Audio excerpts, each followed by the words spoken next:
In this episode, we're going to make the most of the lead generating machine you worked on last week. You could consider this to be part 2 of a 2-part epoxy formula. Last week we worked on generating more leads. This week we're focused on turning those new leads into new customers. Both are critical to grow your revenues. Are you ready to nail down another stage win on this year's Tour to Profit? Let's get into it.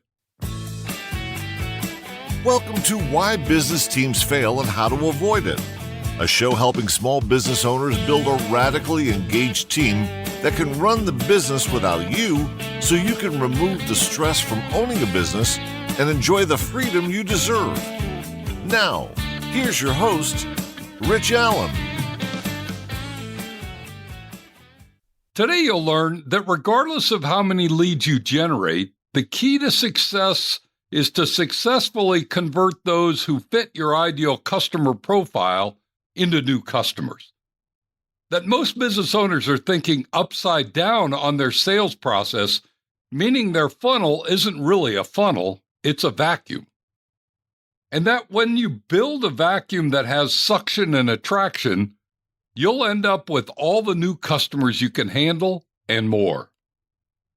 Here's my question for you this week. How well does your sales process consistently result in converting new leads into new customers? This week we're focused on the second critical aspect of your business chassis, your ability to convert leads into customers. And more importantly, not just any lead into any new customer, but converting your ideal leads into your ideal customers. Remember, our goal here is to improve our lead conversion process by at least 10% over this next year.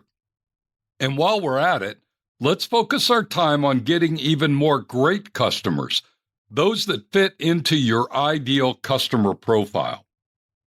This can only happen if you get your head straight as it relates to our sales process. You see, I think the problem lies in that most business owners have an upside-down view of their sales process.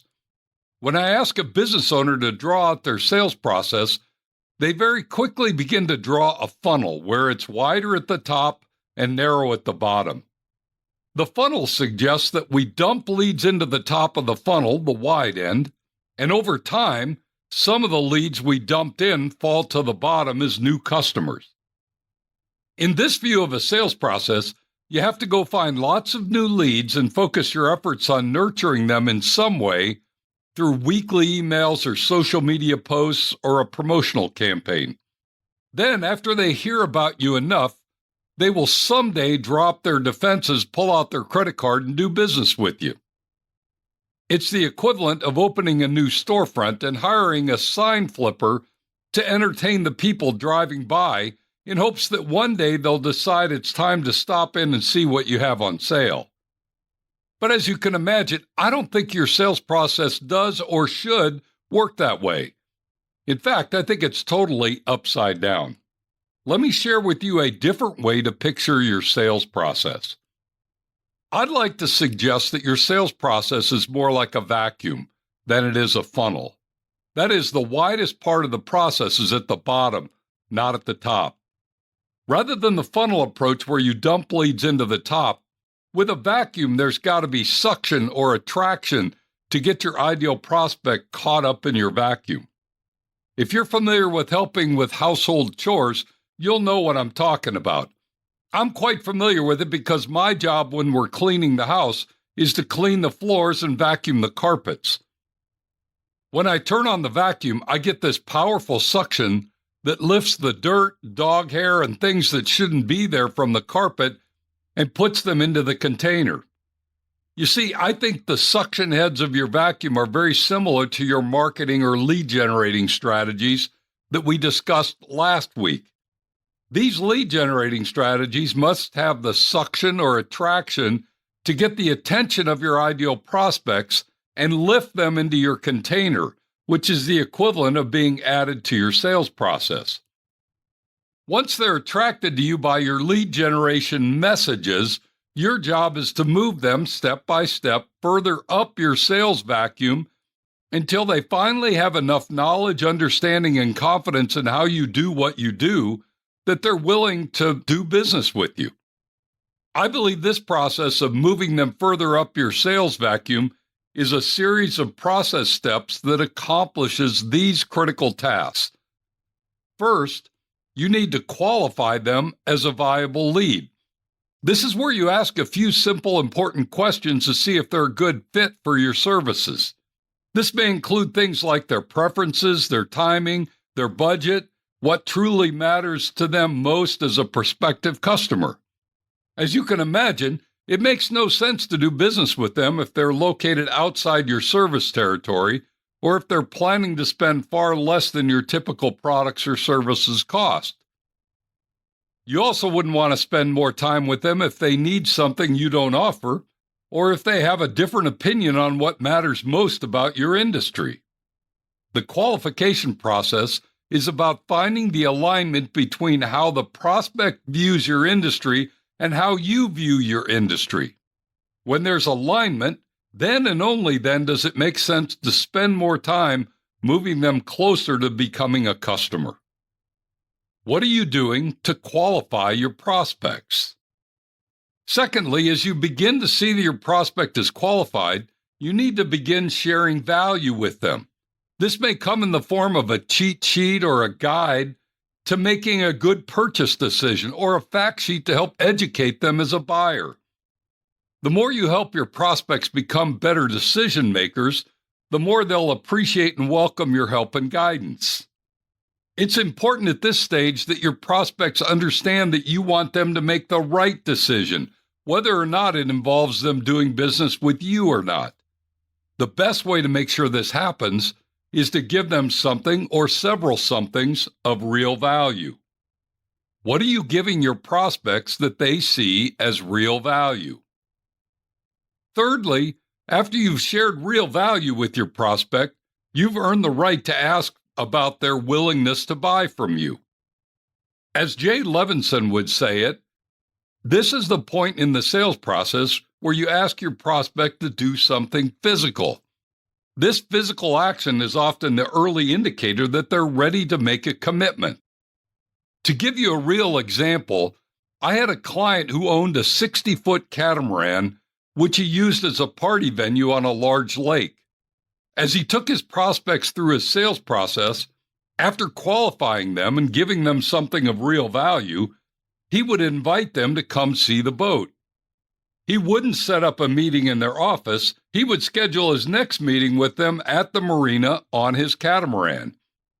If the prospect balked at the idea of meeting on his boat, he knew they weren't ready to book an event with him. But nearly every time that a prospect was willing to meet on his boat, they would get so excited about what they saw and experienced that they would book right on the spot. The meeting on the boat was his physical something. What could your physical something be? Fourth and lastly is to package your offer as a compelling proposal. Whether it's necessary or not, it's always beneficial to put your proposal into a nice, neat, comprehensive package. I've found that when prospects are given a buttoned-up package that outlines all the details of what they're about to buy, the fear factor goes way down and their confidence level goes way up. So let me ask you, what does your offer package look like? Even if you could close the sale without a nicely packaged offer, how much more professional and polished would you look to your now new customer if you did present them with something that removed every last bit of hesitation and concern? So there you have it. A new way to design and build out your sales process to ensure you more consistently and confidently land more ideal customers this next year.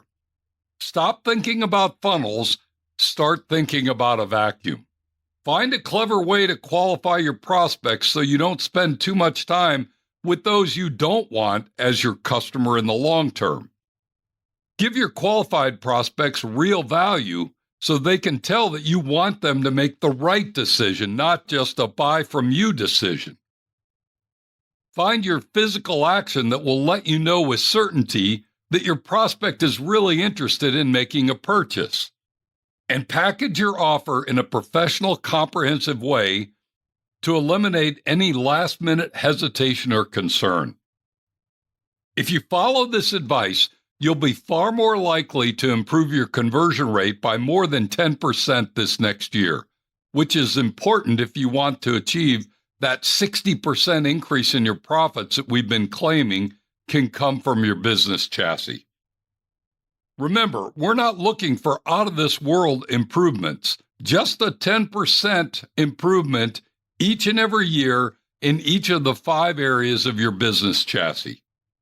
Take some time to rethink your sales process this week to nail down a win on this stage.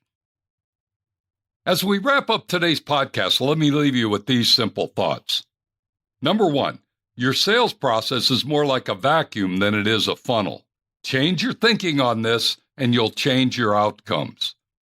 Number 2, the initial hooks in your sales vacuum need to be focused on your prospect, not on you or your business. And number 3, once you've identified the physical something that a prospect will do that indicates they're ready to buy, your conversion rate success will soar. If you'd like some additional support as we ride this Tour to Profit race, or want to tap into our free resources, simply go to my website, tourtoprofit.com. You'll find everything you need there. Thanks for joining me today. Be sure to tune in next week when we're going to discuss Stage 21, increasing your frequency of purchase. You won't want to miss it.